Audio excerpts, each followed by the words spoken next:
안철수 의원의 최근 발언이 정치권에 파장을 일으키고 있습니다. 안 의원은 김경수 전 경남지사의 복권 문제에 대해 강력한 반대 입장을 밝혔습니다. 안 의원은 김경수 드루킹 댓글 조작 사건은 세계 민주주의 역사상 최대 규모로 질적, 양적으로 전무후무한 중대 사건이라고 주장했습니다.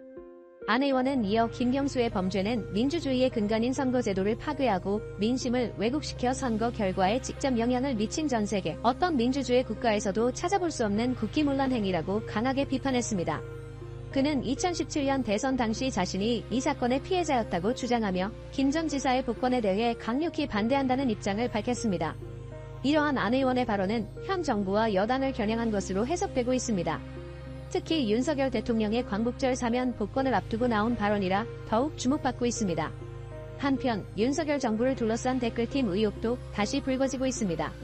한동훈 국민의힘 당대표 후보와 김건희 여사를 중심으로 이른바 댓글팀 운영 의혹이 제기되고 있는 것입니다. 천하람 개혁신당 원내대표는 한동훈 후보와 김건희 여사 각각 모두 댓글팀을 운영했을 것이라고 주장했습니다. 그는 특히 김건희 여사가 유튜버 관리에 적극적으로 나섰다는 소문이 있었다고 언급했습니다.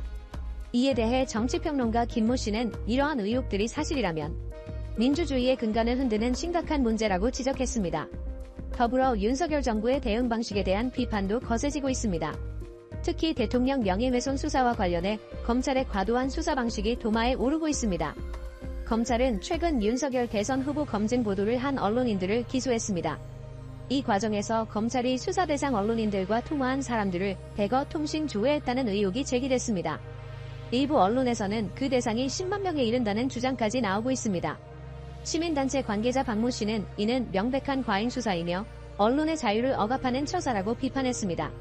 이러한 상황에서 윤석열 정부의 대응은 더욱 논란을 키우고 있습니다. 윤 대통령은 이원석 검찰총장의 반대에도 불구하고 수사를 지휘하던 서울중앙지검 지휘부를 교체했습니다.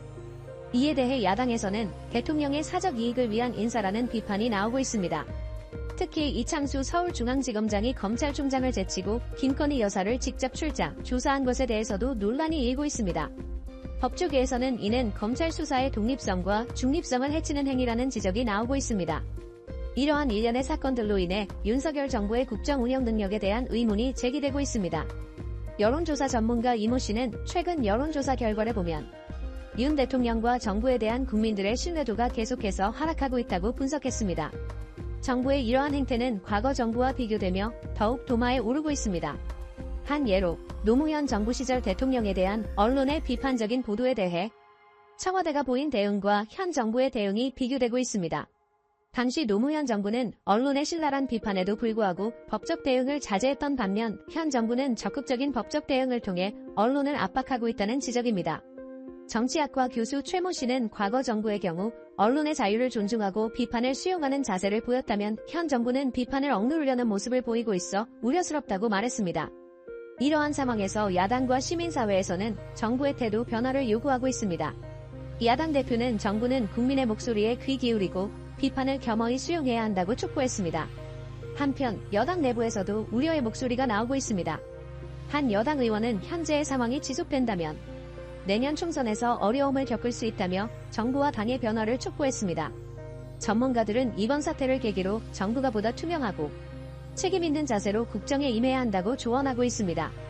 또한 언론의 자유와 비판의 목소리를 존중하는 태도가 필요하다는 지적도 나오고 있습니다. 시민사회에서도 정부의 변화를 요구하는 목소리가 높아지고 있습니다. 한 시민단체는 정부는 국민의 뜻을 받들어 일하는 자세로 돌아가야 한다며 정부의 태도 변화를 촉구했습니다. 이번 사태를 계기로 정부의 국정 운영 방식과 언론 대응, 태도에 대한 전반적인 재검토가 필요하다는 지적이 나오고 있습니다. 앞으로 정부가 어떤 방식으로 이러한 비판과 요구에 대응할지 귀추가 주목되고 있습니다. 윤석열 대통령의 지지율이 20%대로 급락하면서 대통령실이 비상 상황에 빠졌습니다. 최근 실시된 여론조사에 따르면 윤 대통령에 대한 긍정평가는 29%에 그쳤고 부정평가는 60%에 달했습니다. 이는 지난 총선 이후 3개월 만에 겨우 30%대를 회복했던 지지율이 다시 하락한 것으로 대통령실 관계자들의 우려를 자아내고 있습니다. 전문가들은 이번 지지율 하락의 주요 원인으로 민생 문제, 해결 부진과 최근 논란이 된 정부 정책들을 꼽고 있습니다. 특히 게시용 금지법 시행과 외국인 가사관리사 도입 정책이 국민들의 반발을 사고 있는 것으로 보입니다. 먼저 게시용 금지법과 관련해 정부는 2027년부터 게시용을 위한 사육, 도사의 유통, 판매 등을 전면 금지하는 법안을 시행했습니다. 하지만 이에 따른 보상 대책이 미흡하다는 지적이 제기되고 있습니다. 현재 게시용 관련 업소는 모 625곳에 달하며 사육 중인 개는 50만 마리로 추산됩니다. 업계에서는 마리당 40만 원의 보상을 요구하고 있어 총 보상 비용이 1조 원에 이를 것으로 예상됩니다. 시민 김모 씨는 게시용 금지는 좋지만 그에 따른 대책은 어떻게 될지 걱정이라며 국민 세금으로 이런 보상을 해야 하나 의문이라고 말했습니다. 외국인 가사관리사 도입 정책도 논란의 중심에 서 있습니다. 서울시와 고용노동부가 공동으로 추진하는 이 사업은 필리핀 가사관리사 100명을 시범적으로 도입해 아동 돌봄과 가사 서비스를 제공하는 것을 골자로 합니다. 하지만 이 정책 역시 비용 문제와 형평성 논란을 빚고 있습니다. 하루 4시간 기준으로 월 119만 원, 8시간 기준으로는 238만 원을 지급해야 하는 이 정책은 중위소득 가구의 경제적 부담을 가중시킬 수 있다는 지적이 나오고 있습니다. 4인 가구 중위소득의 40%를 넘는 수준이기 때문입니다. 정치평론가 이모 씨는 결국 경제적 여유가 있는 가정만 이용할 수 있는 제도라며 저소득층 지원은 뒷전인 채 국가 보조금으로 이런 사업을 하는 것이 과연 옳은지 의문이라고 비판했습니다. 이러한 상황에서 야당의 비판도 거세지고 있습니다.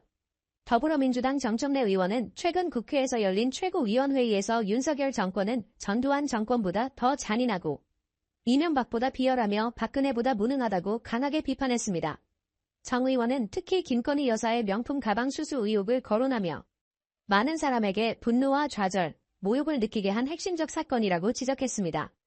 또한 윤 대통령의 거부권 행사 남용에 대해서도 국민들이 심각하게 생각하고 있다고 덧붙였습니다. 한편 정부의 이러한 행보에 대해 국민들의 불만도 고조되고 있습니다. 직장인 박모 씨는 나라 살림이 어려운데 정작 국민을 위한 정책은 보이지 않고 필요 없는 곳에 예산을 쓰는 것 같아 답답하다고 토로했습니다. 전문가들은 윤 대통령이 이러한 위기를 극복하기 위해서는 민생 문제 해결에 더욱 집중해야 한다고 조언합니다. 경제학자 최모 교수는 물가 안정과 일자리, 창출 등 국민들이 체감할 수 있는 경제정책을 시급히 마련해야 한다고 말했습니다. 또한 정부의 소통 방식에 대한 개선도 필요하다는 지적이 나옵니다. 정치학자 강모 교수는 국민과의 소통을 강화하고 정책 결정 과정에서 각계각층의 의견을 충분히 수렴해야 한다고 조언했습니다. 이런 가운데 여당인 국민의힘 내부에서도 위기감이 고조되고 있습니다. 당 관계자는 현 상황을 엄중히 받아들이고 있다며 당 차원에서도 민생 현장 방문을 늘리고 국민의 목소리를 경청하는 데 주력하겠다고 밝혔습니다. 하지만 일각에서는 정부와 여당의 이러한 노력이 과연 실효성이 있을지 의문을 제기하고 있습니다. 시민단체 관계자 노모 씨는 근본적인 정책 방향의 전환 없이는 국민의 신뢰를 회복하기 어려울 것이라고 지적했습니다.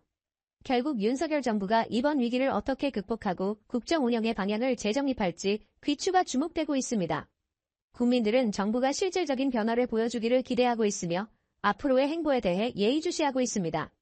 최근 드러난 대규모 마약 밀수 사건의 배후에 김건희 여사와 이종우 씨가 있다는 의혹이 제기되면서 정치권이 발칵 뒤집혔습니다.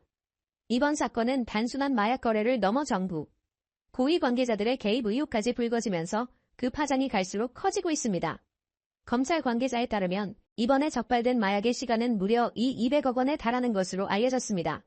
이는 역대 최대 규모의 마약 밀수 사건으로 관세청과 경찰 고위 간부들이 대거 연루된 것으로 드러났습니다. 특히 이 사건의 핵심 인물로 지목된 김건희 여사와 이종호 씨는 단순한 연루자가 아닌 조직의 실질적인 운영자 역할을 한 것으로 밝혀져 충격을 주고 있습니다. 이들은 마약 밀수로 벌어들인 막대한 이익금을 직접 챙긴 것으로 알려졌으며 사전에 지급된 계약금까지 관리한 정황이 포착됐습니다. 이번 사건의 심각성은 단순히 마약 거래에 그치지 않습니다. 수사를 방해하기 위한 고위층의 개입 의혹까지 제기됩니다.